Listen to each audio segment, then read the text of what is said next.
Dear student, চিন্ময় টেকের নতুন একটি পর্বে আপনাদের সকলকে স্বাগতম। আজকে আমরা আমাদের টেক ভিডিওর এই পর্বে আমরা দেখাবো কিভাবে আপনি একটি বিজনেস কার্ড তৈরি করবেন এবং সেটি আপনার বায়ারের কাছে উত্থাপন করবেন, আর সেটি আজকে আমরা আপনাদের দেখাতে চলেছি। তাহলে প্রথমে আমরা যে কাজটি করব, আমরা প্রথমে চলে যাব আমাদের অ্যাডোবিতে। অ্যাডোবি পিএসটি আমি ওপেন করছি। অ্যাডোবি পিএসটি ওপেন করার পরে আমি একটি নতুন পেজ নিব, আমি 3.5/2। সো দেখতে পাচ্ছেন আমি একটি নতুন পেজ নিয়ে নিলাম এবং এই পেজটিকে আমি এখন মার্জিন দিব, অর্থাৎ আমার কার্ডের কোন পর্যন্ত লেখাটি আসবে এটি আমি আজকে এখানে সাজানোর চেষ্টা করছি। আমি একটি বর্ডার তৈরি করব, সেই ক্ষেত্রে আমি ইমেজে যাব, ইমেজ থেকে আমি কনভার্ট সাইজে যাব। এখান থেকে দেখতে পাচ্ছেন রিলিভেন্টের টিকটা উঠিয়ে দিলে কিন্তু ছোট হবে, আর রিলিভেন্টের টিকটা থাকলে এটা বাইরের দিকে বড় হবে। সো আমি এখানে ইঞ্চিতে যাব এবং 0.25 করে আমি একটি বর্ডার দিব। সো আমি এখানে একটি বর্ডার ক্রিয়েট করলাম। আমি এখানে আরেকটি মার্জিন দিয়ে দিচ্ছি, দেখতে সুন্দর লাগবে যার জন্য। সো এখন যে পেজটি রয়েছে এটা যদি আমি আমার বায়ারকে গিফট করি তাহলে সে কিন্তু এটাকে চেঞ্জ করতে পারবে না। সুতরাং এর জন্য আমি যেটি করব,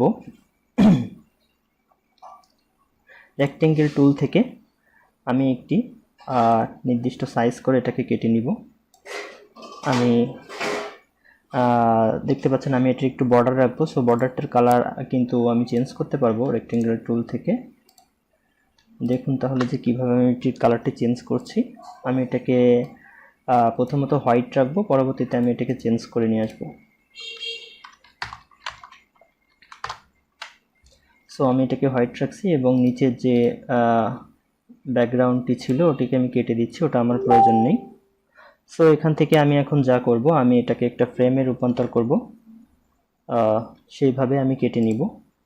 সো এখন আমি আবার আমার কালারটি চেঞ্জ করে আমার কাঙ্ক্ষিত কালারটিতে ফিরে যাচ্ছি। এখন আমি আমার রেক্ট্যাঙ্গেল টুল থেকে সাবট্রাক্ট করব। ওকে, এটা আনার পরে আমি এখানে আরেকটি রেক্ট্যাঙ্গেল টুল থেকে এবার আমি এটাকে সাবট্রাক্ট করব।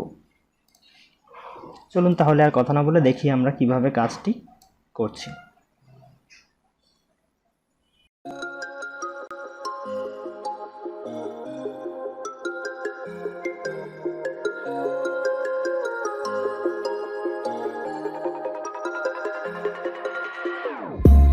Whenever your heart is broken, don't ever forget you're golden.